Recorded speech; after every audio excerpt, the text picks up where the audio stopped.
Move over, Swanson. I'm driving. Wow.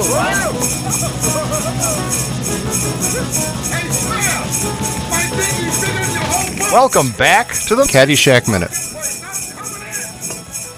Because we're covering the film A Christmas Story. That's what it's called. A Christmas Story. I'm a pro.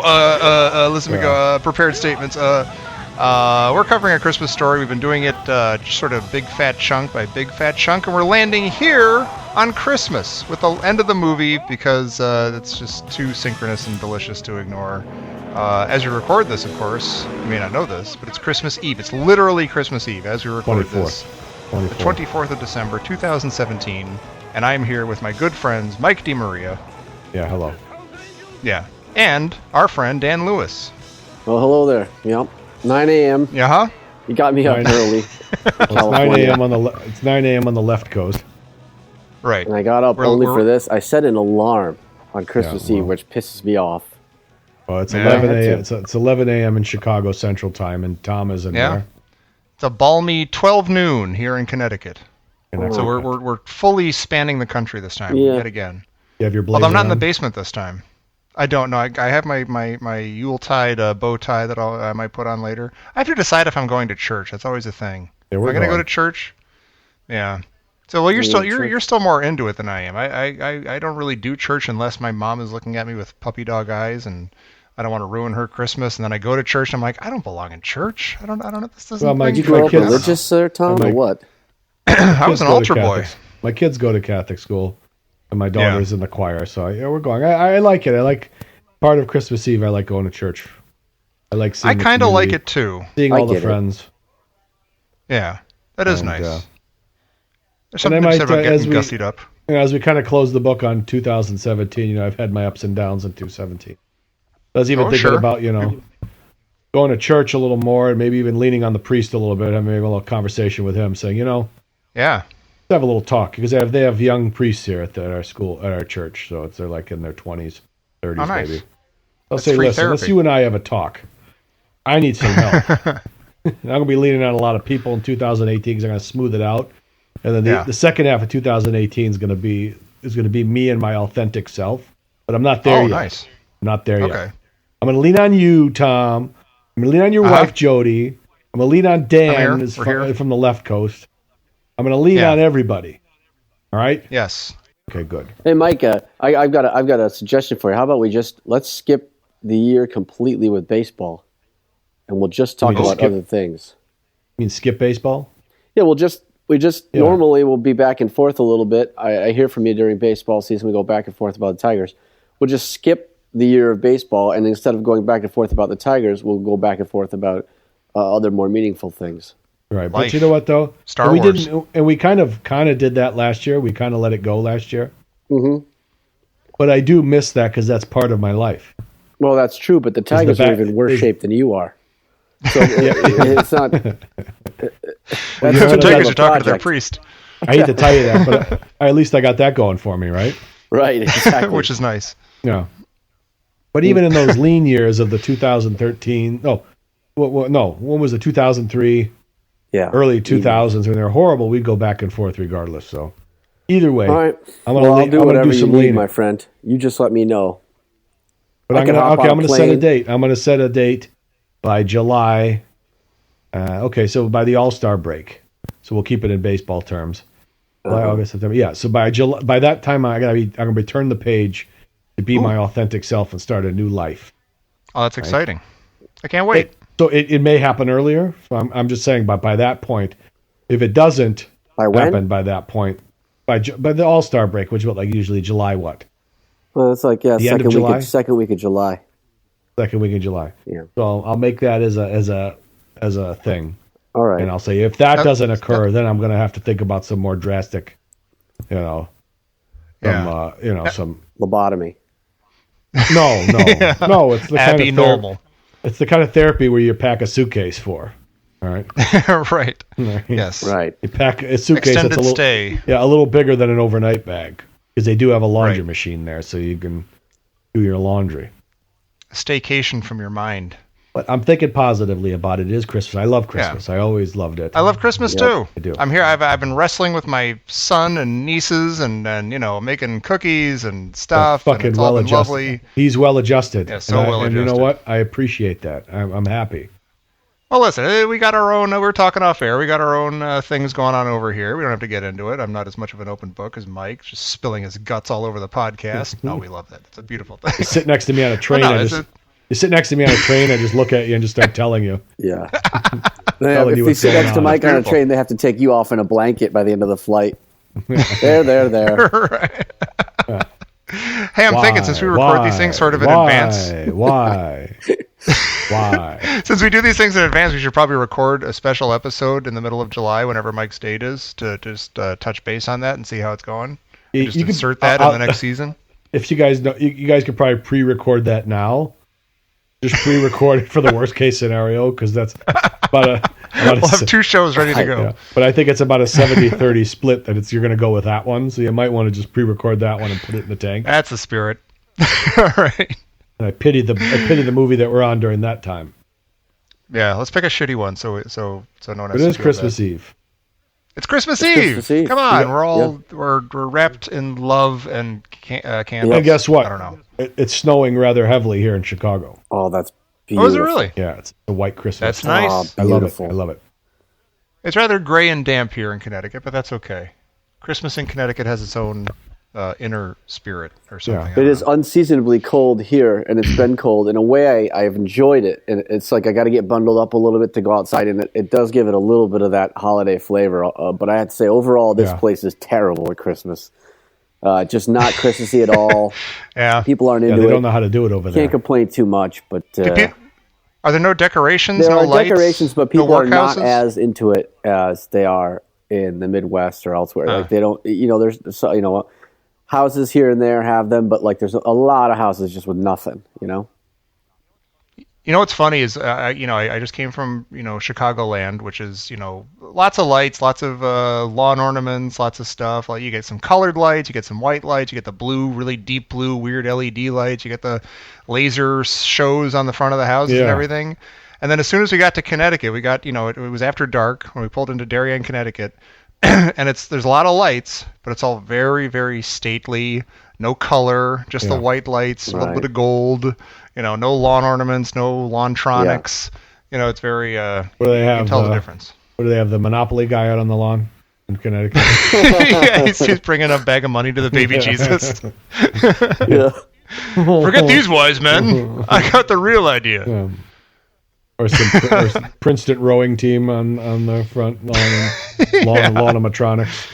Exactly. Ho ho ho. All right, so you want to give us our launching that's a segue. Point? Sure, yeah. We last left. Dan made the amazing discovery last time that there's a kid in the background of the mall about to see Santa who's got her tongue wrapped up, flick style, as though she had just been licking a metal pole. So it's the way of showing that it's an epidemic in the town. Yeah, right. Yeah, one kid saw him do that, and now everybody's doing it. Yeah, a very kind of incredible Easter egg they left for us. To quote the first couple pages of Madame Bovary, as it was the style of the time. Exactly. When they throw the bowler hats on the ground. Late 30s, early 40s. Yeah, as it was the style of the time. Yes. Is that the one where it says like all happy families are happy in the same way, but all sad families are sad in different ways or something? I'm messing that up completely. I don't know. One of them Eastern European Russian dudes. I don't know. I can't get into an argument about a quote that you don't know. I just messed up. Neither the quote nor the person it came from. Yeah. Somebody out there knows what I'm vaguely trying to get at, and they'll go, "Oh yeah." It's like maybe somebody will figure that out. It's like you're halfway onto something that you could use at a cocktail party, but you got to finish it up. You got to say, "Okay, yeah, you're not exactly I'd like to use this at some point." With that one. Yeah. Everyone's already like drifting away from me, like, "Oh look." But you've shown that you're on the right track by inserting it in the right spot in a conversation. Yeah. Now you just got to go back and Google and make sure you got it right and write it down in your little notebook and then complete. Well, if one of you guys in the cocktail party conversation had known what I was getting at, you could have picked it up, and then I would have still gotten points for bringing it up in the first place, and we both would have looked intelligent and erudite, and yeah. Anyway, I messed it up. I'm sorry. It's okay. But I do have a point to make. All throughout this scene, the Santa scene, which we all love, they're playing a song that I thought that only I knew about because my parents have this old record, Fred Waring and the Pennsylvanians, which I guess is this, I don't know, singing / group from the, I guess the 30s, maybe the 20s too, I don't know. And most of their stuff is very kind of like choral and kind of straight and not serious, but not goofy. But this, what they're playing, they have like 3 Christmas songs that I know of where they go nuts and they're really awesome. Like the one they're playing here is their version of Jingle Bells, where they just kind of cycle through all these crazy versions of Jingle Bells. Like there's like a calypso and like a country, like all these different weird, just like they're kind of going nuts with it, like Andrew Sisters-y kind of thing. Really? So your family had that on the hi-fi growing up? They did, yes. And it was great. And they have like a goofy version of like Rudolph and 'Twas the Night Before Christmas, and it's really cool. Was it Fred Ware and the Pennsylvanians? Fred Waring and the Pennsylvanians. Wow, I gotta get that. It's really good. Yeah, you can hear it. They insert a note into the movie in this version because when I'm skipping ahead a little bit, but when Ralphie, he climbs back up the slide. He stops himself. Santa's already ejected him. He's climbing back up the slide because he's coming to his senses. And he climbs. He said, "I want the Red Ryder." Blah, blah, blah. And Santa says, "You'll shoot your eye out, kid." And you hear a as his face falls. Like they insert this like sad trumpet. But I'll tell you what, though, that's very great. good. There is a sincereness because the Santa's kind of all out of is cartoonish, Yeah. And then the elves that are bringing him up are just these bitchy elves.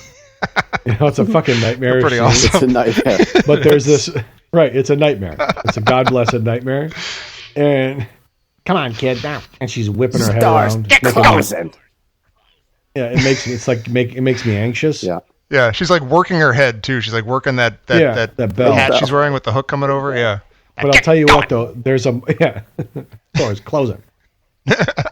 But after he says, "You'll shoot your eye out, kid," he looks at him and he gives him a very, very sincere "Merry Christmas." Yeah. And it is sincere. He's looking at him and he's telling him, "You know what, kid, have a great Christmas." And then he taps him on the head with his toe, and he goes down. But there's a real sincereness to it. Yeah. That even in the midst of all that nightmarish, he looks at the kid and says, "Oh, you know what? You're a kid, and you should really have a great Christmas. So I'm going to wish that for you." Yeah, I'm gonna give it to you straight. You're gonna shoot your eye out. I'm not being a jerk about it. I don't want to see you get hurt. It's really good. Yeah, it's beautiful. I like how the scene captures. It's just like it's shot like they're heightening all the crazy, like a lot of this movie does, heightens all the craziness and all the like tension.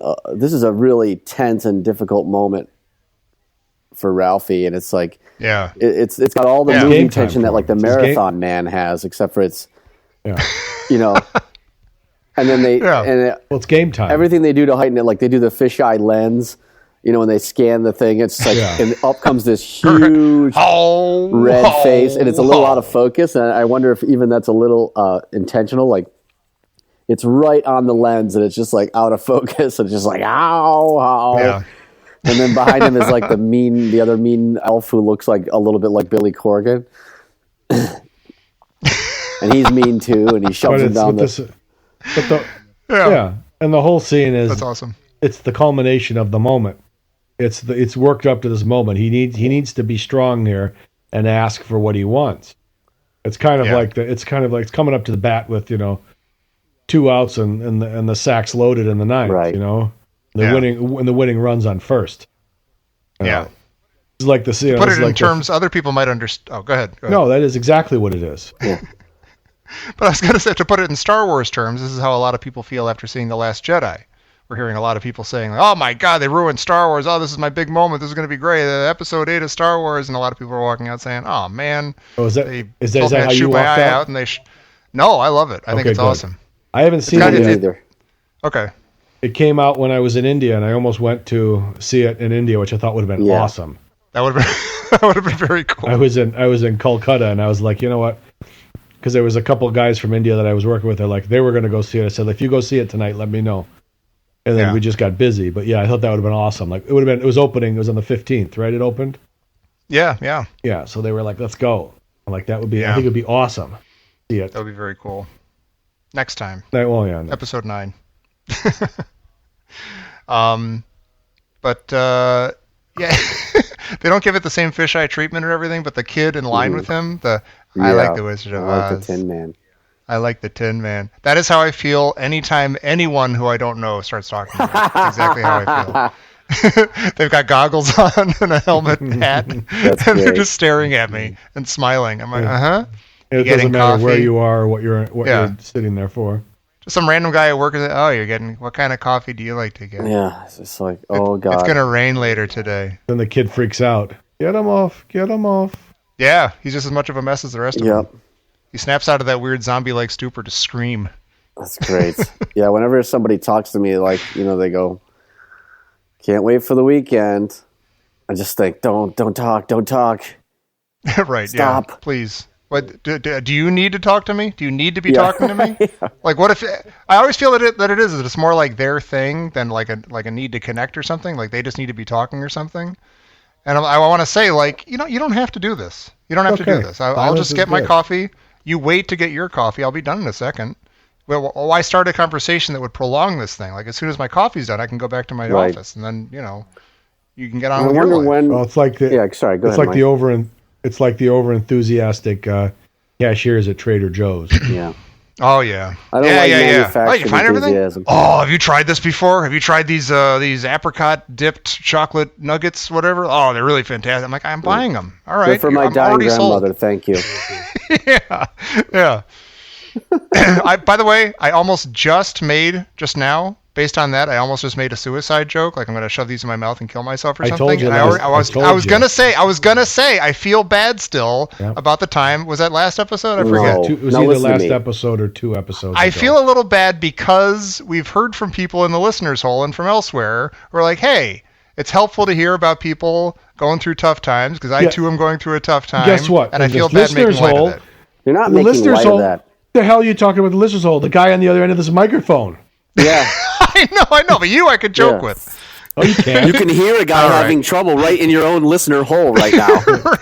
Your ear. My listener holes are filled with suicidal tendencies. Yeah, you've known me since I was in my early 20s. You could joke with me when I would tell you my tales of woe back then. But you're not making light of it. You're not making fun of people who might be having trouble. It has nothing to do with it. I'm literally be able to tell jokes. Damn you!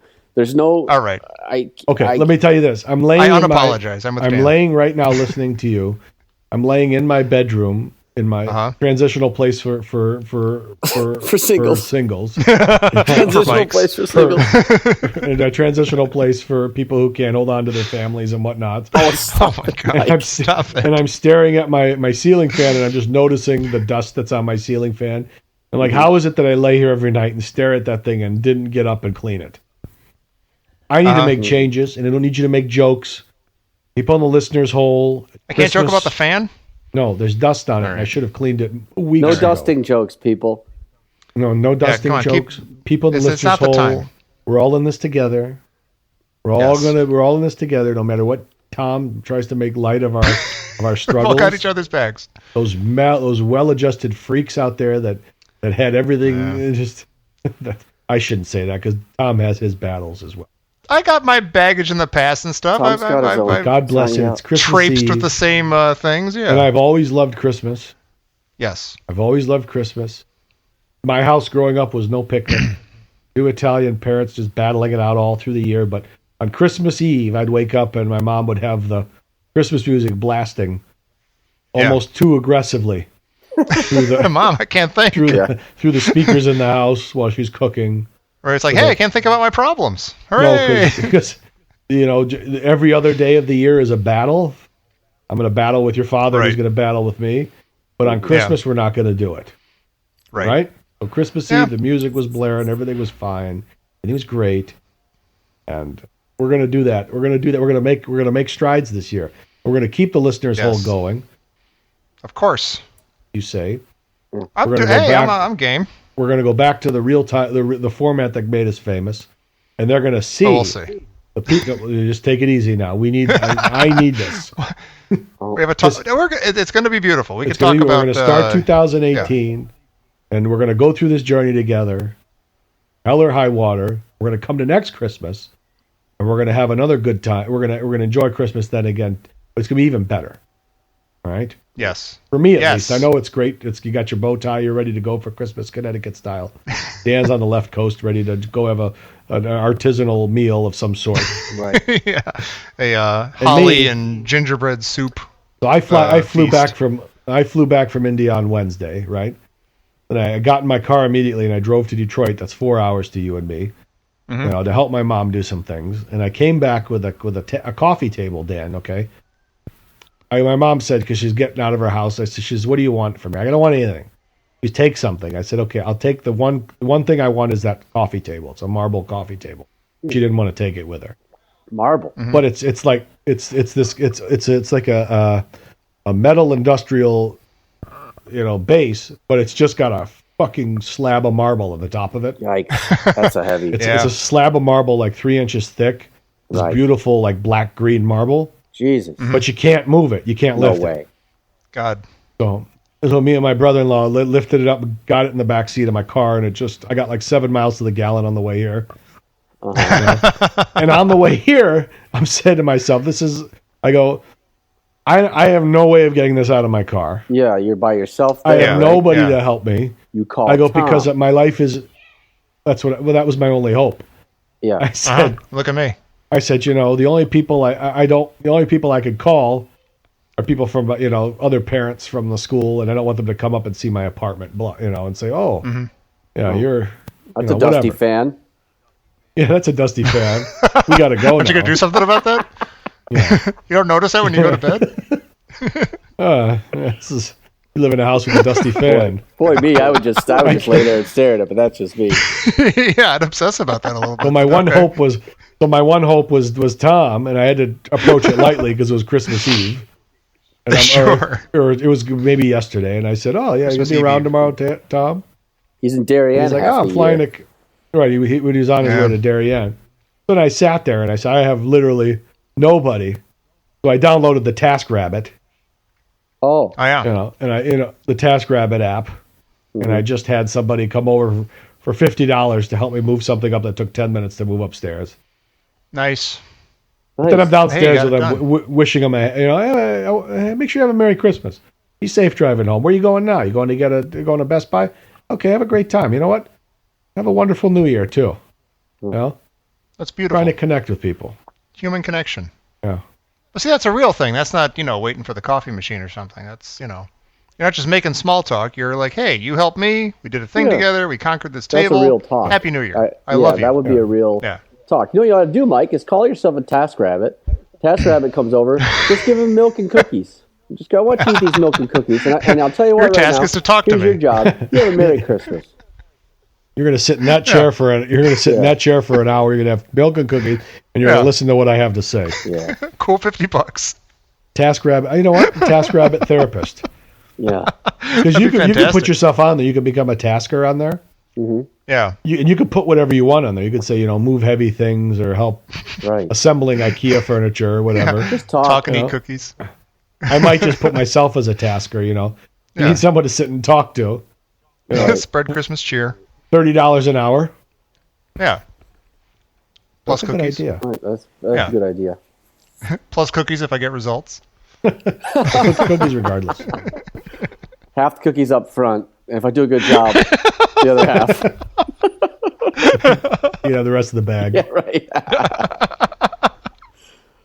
We're all going to be rich. Yeah, speaking of, I wondered also what are the I don't do a lot of talking to people in public, but I'll lean over to a random person and do a joke if I feel like the joke is solid enough. You know what I mean? Like if I feel like I'm gonna do you a favor, my friend, and just tell you a joke right now, and you're gonna enjoy it. And sometimes it goes over, and sometimes it doesn't. And I'll be honest, when it doesn't go over, I generally attribute it to someone being not ready for it or too humorless. Like I hardly ever blame myself. But I've been in. I've been in. If you don't mind me saying, in a particularly good mood the last couple of days. I mean, always in a bad mood, but weird. It was because of as soon as I closed my computer on Thursday, I was done for 11 days. Right? That's nice. Just the feeling of that. I woke up the next day, no alarm clock. I woke up just like spring in my step. I was doing all this shopping. I love to go to the butcher and get the rib roast and, with no time clock ticking, basically. Just like doing stuff. I've been loving it. So I go to... That's beautiful. So you would say you're living in the moment. Oh, I've never really fully understood what that meant. I don't understand this concept. That's a whole nother thing. I need to understand it. Neither do we. That's why. Neither do we. I've been told. Yeah. I've been told by no less 36 people in the last, I would say, 22 days that you need to start living in the moment, my friend. I don't want to confuse things here, Mike. I think I know what they're getting at, but it's always bugged me that it may be that you ever read how they had some article a while back about how we like a striving for like a certain kind of perfection gets in the way of you actually enjoying yourself. Like it. There's I'm not striving for any kind of perfection. Well, what I'm saying is like people keep telling you live in the moment. Okay. But I mean, like, what is that? First of all, what does that even mean? And second of all, if it's really, really difficult, maybe I'm better just doing best with what I have here instead of getting into this whole, now I have to reach nirvana in order to be happy. It doesn't make any sense to me. Right. And I don't even know. There is no moment, by the way. I mean, let's get to the quantum level. Is there a moment? There is no moment. Mm-hmm. But my panic comes when I'm like, okay, I'm going to live in the moment. I'm going to appreciate this moment because it's not going to last forever. And I'm watching my son open a Christmas present or something. Oh, this is beautiful. Christmas morning. Oh my God. And but I'm concentrating on that so hard that I miss it completely. And then it's like a memory. And then I guess I'll enjoy it as a memory later on. It's completely elusive. Okay. You just can't get it. Yeah. And I feel like there could be some harm in telling people to do it. It's always people telling you to do it. You should do this. Quit telling me to do stuff. But I guess there's a fine line between freaking out over the moment and missing the moment because of the past or the future or something. Exactly. And there only is. I'll tell you right now, Dan. What you're saying to me is doing a lot of harm. Uh-oh. Shut up, Dan. Because we almost had him. Because I've spent I was up at 4 a.m. trying to convince myself that live in the moment today. Today's Christmas Eve. I live in the moment. Don't think about yesterday. Don't think about the past. And now I got Dan, the man, come fresh from the butcher shop, telling me that on a quantum level that I'm full of shit. Well, I think what people mean is don't. I would agree. Okay, so my objection is mostly a technical one. I agree that you should not be dwelling on the past too much; it'll do you no good, or worrying too much about the future. But don't get too. Don't start working too hard on this moment thing. It's okay. Yeah. Oh, I understand. Here's what I do. Here's what I've gotten able to do, and I think it's probably close to good enough, is I will, many times during the day, no matter what's going on, I mean, if it's actually true, during the day, I will say, oh, you know what? Right now I'm having a nice time. Mm-hmm. Like right here, I'm sitting in the back room, the sunroom thing at my parents' house. Looks kind of fall-like / wintry. I'm talking to my buddies on the movie hole. I'm having a nice time. Later on today, I'll be like, oh, remember that time I was on the thing and I was doing the movie hole with those guys? That was fun. Like, right, yeah, I'm just saying fantastic. It out loud that I'm in the moment, I'm appreciating it. And that's great. Yeah. And that's wonderful. And I look at it and say, Tom's enjoying that moment because his parents were strong enough to keep the goddamn family together so that they could have the sunroom. The kids could come home and hang out in the sunroom. We'll have this conversation next year and see how it's going. And have their grandkids come over, and everybody stayed together. That's the way I look at it. Then I look at my life. Even beyond Merry that, though, Christmas. Merry goddamn Christmas. God damn it. I think what I'm saying is maybe you could try to fake it till you make it sort of thing. Like stop and go like, oh, here I am. All right. I'm doing this right now, and it ain't bad. Well, unless it's horrifying, and then just ignore it. We got live in the moment. We got fake it till you make it. How many cliches are we planning on covering here today? Stitch in time saves 9. Let's not open that whole open Never wound eat again. to the stranger. Goddamn Art Van. Art Van. Right. Oh my God. I understand what President. You mean. That's what it was. The Art Van President's Day sale. Was what? It was what? Benjamin Franklin. Yeah, never eat spinach to a stranger. So here we go. Here we go with the goddamn sirens on Christmas Eve. Oh my gosh.